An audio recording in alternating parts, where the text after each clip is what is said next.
Basically, intermediaries are very critically assessed throughout Europe, I think, because of their contribution to precarious work. They exploit certain legal gaps. They also very actively, some of them at least, of these platforms sustain discourses legitimizing this kind of work. In fact, they are critically assessed, and rightly so, as people or actors legalizing these exploitative arrangements. We've looked at different agents, different intermediaries, also analogous intermediaries, but I'm going to focus on the digital platforms. And I think the basic argument is that that to put in too narrow focus on these intermediaries only, these newer ones, misses out some very important factors that are impacting on on this market and on the regulation of this specific market. And I'd like to therefore broaden the perspective a bit by putting them in perspective, both historically and socially. So pointing at other actors, other factors that help also to stabilize their role, and also to better understand their role in formalizing and also normalizing domestic work. By normalizing, I mean not to normalize this precarious status, but rather to approach it to a more normal standard employment relationship. So, so this is treating the market for domestic work as an emerging market, even within Europe. I think what you can see is a lot of similarities actually to Argentina. Also, we are moving from a market which is strongly characterized by informal employment and also informal rules and routines governing work, and towards a more formal one. So formalization is also the trend, an important trend that is happening. And in this trend, or as a very important actor, is our intermediaries who shape the demand supply side and the rules of exchange. So this is an economic sociological perspective. I'm going to give you perhaps a quick overview, which is on this broader picture. So the gray zones in the labor market for domestic work. I try to show all the forms that you find in this kind of segment. You have unpaid work, of course, by family members. You have informal paid work, and this is a very important share of the labor market in Germany, for instance. So actually, all the surveys you have, they find that more than 80% of domestic work is still informal paid work, and this is despite the fact that we have like 25 years of attempts to formalize this sector. There's also some kinds of voluntary work. So if you take domestic work and also care work at the premises of the private home, and some kinds of paid voluntary work. I'm not going into this now, but what I'm going to focus on is to compare these different forms of informal paid work as the most important one, and other forms like regular employment. There's a very small section, marginal part-time employment, which is a specificity to the German labor market, called mini jobs. But I think there are similar types of work, so very low volumes of hours in other countries, also with specific rules attached to them. And then this new form of platform-based work, and look at how they compare in different material and immaterial dimensions of job quality. So, and I took the example for the hourly wages. I looked into hourly wages at one big city in Germany. And if you look at gross hourly wages, they are quite similar, except for the self-employed platform. Let's say this is not the wages, it's the price. And the net hourly wages also quite similar, actually. If you look at informal work, a mini job, or someone working on a self-employed platform, with the exception of the regular employee, because wages are quite low still in this domestic sector. And I should say what a traditional intermediary is a service provider who matches clients, so private families and cleaners. And they have been created also actively through political initiatives. So they are not, a part of them are private for-profit companies, but they're also private non-profit companies. And wages paid are similar to the ones in the contract cleaning sector. And this is currently and this is a very new increase at €13 per hour. And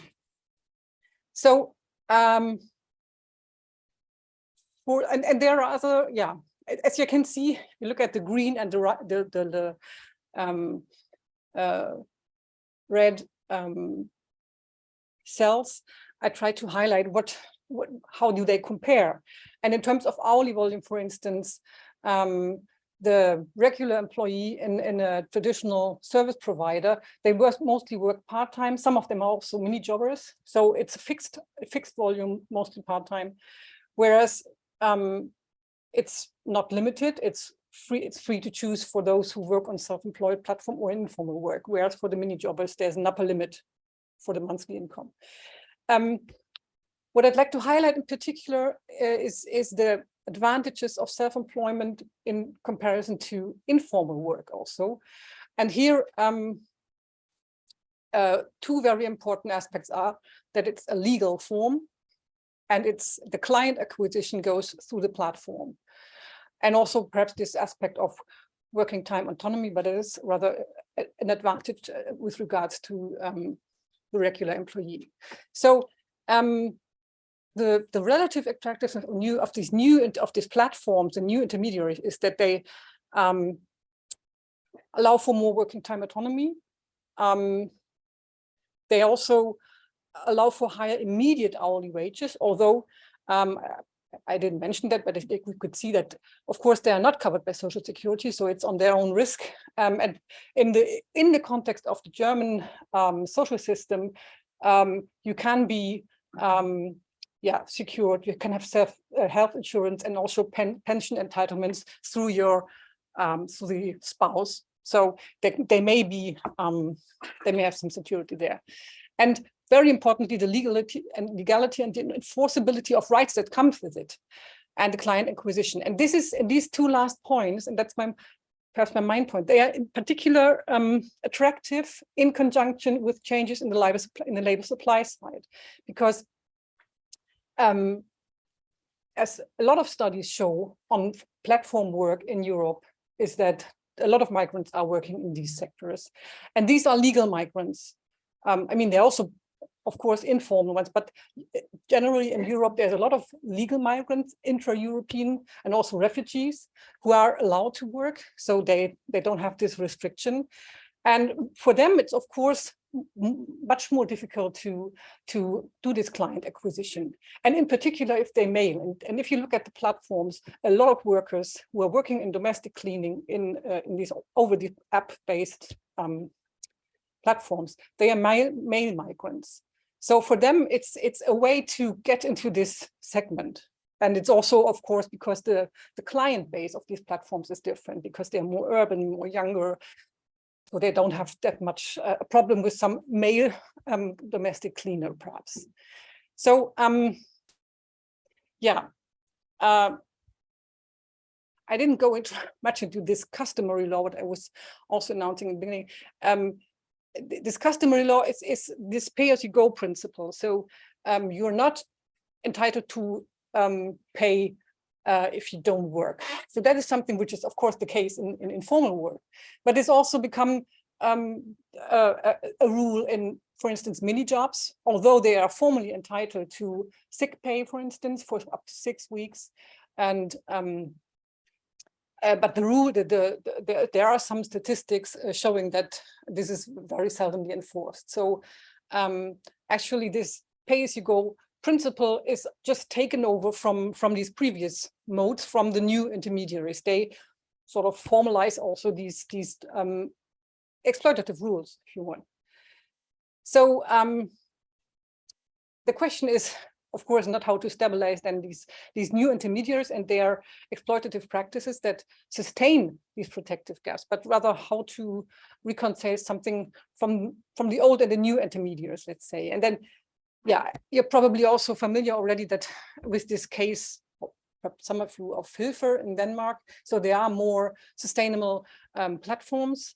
Hilfer offers its cleaners to become employed as long as if they work a certain volume of hours. And there are also other types. So in the US, a cooperative like Up and Go. And for those, so some of them work with employees, regular employees with all the rights attached to it. And then there's also a discussion, and I'm not sure to what extent this is also the case in other countries, but in Germany, about statutory minimum fees and also statutory levies for pension, holiday, sick pay, etc., for solo self-employed. So to replicate some of the rights attached to the regular standard employmentship to also solo self-employment. Thank you very much. Thank you. Wow, it's great to hear to be able to hear the contrast, right? It's super helpful. Okay, so questions. Ian, I bet you have a question.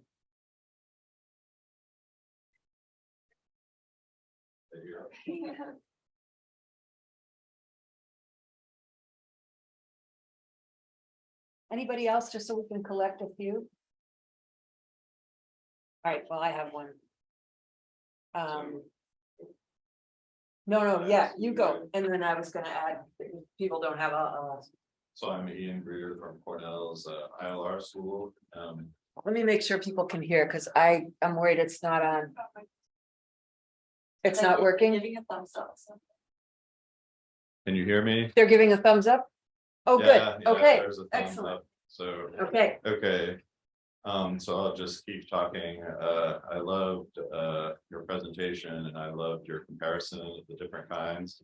I just wrote a paper called "Why the Platform Economy is Not the Future of Work," and I meditated on this question of why platform work generally accounts for such a small share of workers. So it talks about like limitations of expanding of kind of the expansion of these platforms, because they're supposed to be in theory very expansive. So I'm just wondering, since you studied, different segments of this market, like how big is the platformized segment? And is it expanding? What are the limits to expansion? Thank you. Any other questions from the floor? Okay, Adrian.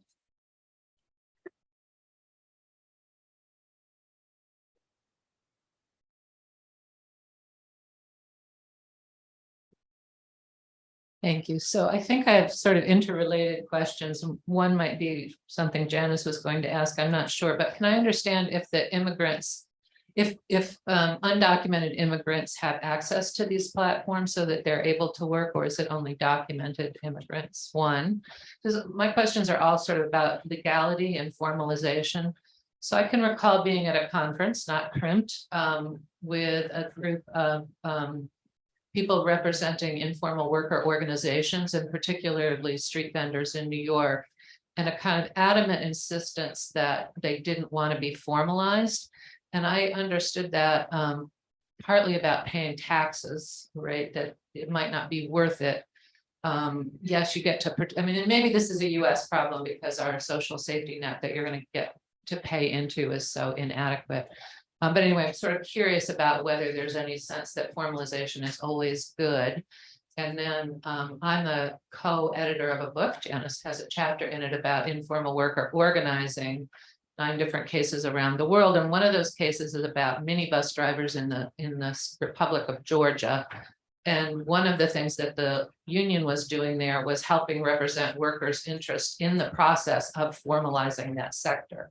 So yes, formalization was something good or leading to better work, but it had some complications around, again, regulations for the quality of the cars or the minibuses, that sort of thing. So it did have the potential to knock some people out of the work. So I don't know if any of these questions are relevant to what you're doing. I hope so. Oh, good. One more. Oh.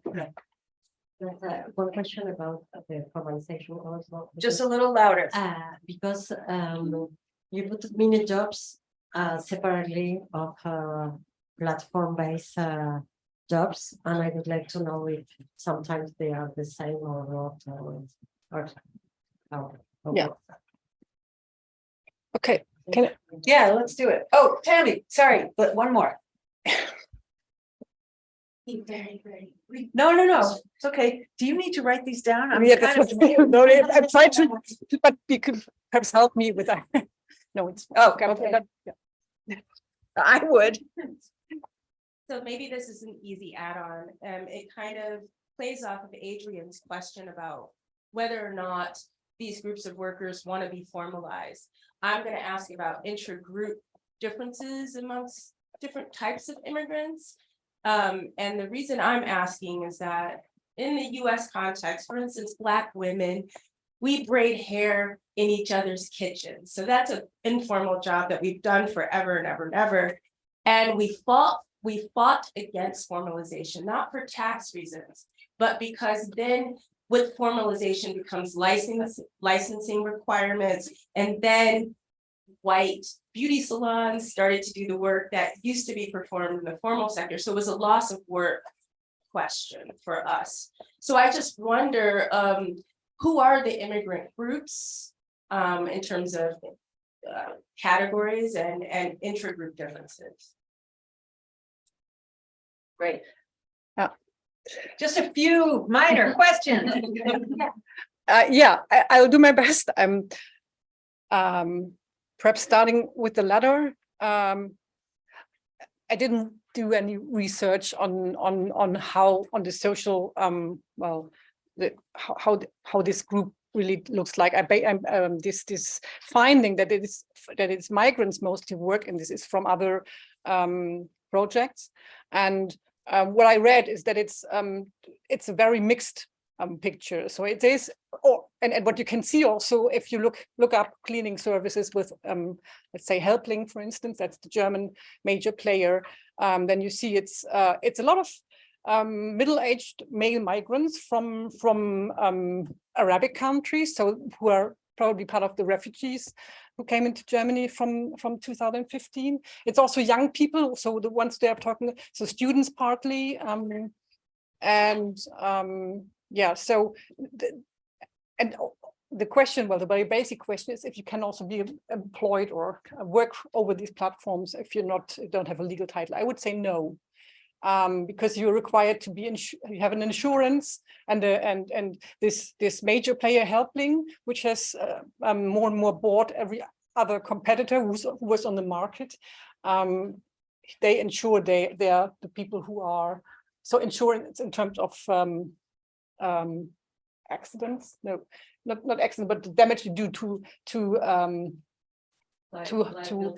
yeah, liability. Thank you. That's it. So I guess no, it could of course be the case that then you have one person who's officially registered, and the person works with other informal migrants. So they in fact, yeah, are becoming part of this, but not officially. And well, the question if they want to be formalized, I mean, this perhaps leads back to this picture here. I mean, I guess there are some advantages. For instance, yeah, of course, paying taxes, etc. You don't have to, but as long as you have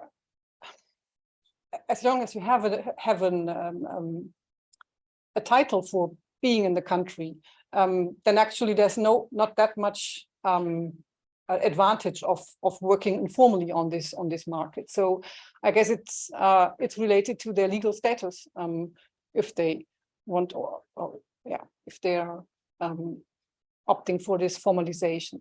But I'm not. I guess there are perhaps also other reasons why you don't want to have your work formalized. So the question on the mini jobs, and there are also other platforms where you only have this matching function, but then the platform doesn't do all the contractual issues. I had another slide, but I didn't bring it, where you can see differences between the things, the tasks these platforms assume. So some just do the matching and they leave it to the parties to solve these contractual issues. And in that case, of course, they can also agree on a mini job, on a formal or else on informal work. And what I think is really interesting is a study, I think that was on a Croatian platform, and they found that after a very short while, a lot of these contractual relations, or a lot of the clients and also the suppliers, so the domestic cleaners, they disappeared from the platform. So they use it they use it as an entry into this market, but then they opt for not paying these fees they have to pay to the platform, obviously, because it's quite a substantial fee. For instance, for Jaehrling, it's 25% of the hourly wage or the price they have to give to Jaehrling. So in fact, that underlines it's a gray zone, and there's a lot of overlap. And the market, Ian, as I said, I think there are a few players who have established themselves on the market. They are probably, I mean, they're not publishing any figures, and they are and that's because they have to raise money. They are still not, as far as I know, they are still not making any gains. So they are very careful of not disclosing this information, how many customers they have, how long do they stay, and how much money they make out of it. So I'm also not sure if this is really a sustainable business model, because as you can see also, the price that households pay at 21 euro is much higher than the price in the informal sector. But the market for domestic services has become something of a supplier market, from a buyer market to a supplier market, with the labor shortages, and so private households might just not have the choice if they want to employ someone informally or over a platform. And if a lot of people, at least at first offer their services over these platforms, they just have to use it for some time at least. So, but I guess it probably will. It's probably quite a stable arrangement like this. So these different forms on the market, they can also coexist for quite some time still. Oh, go ahead. Hold on, we need the mic.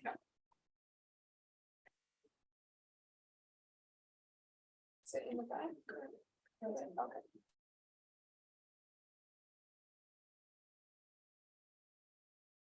Thank you, Karen. It was really interesting, and yeah, it's very interesting. I was wondering if you had any more information on the demographic breakdowns of the people in those different areas. So those who are working the platform versus those who are in the more informal work or self-employed. So are you finding, for example, that actually there's a masculinization of work, especially cleaning work, or are they actually working in different areas within the economy?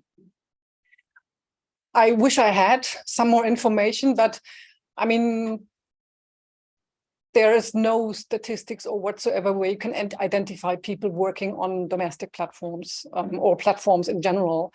And even more, there's no statistics on the socio-demographic characteristics of people working on informal jobs. I mean, perhaps unlike in Argentina, I think you seem to have surveys where they don't distinguish between, or where they also at least ask people who explicitly are working in informal jobs. But this question is not,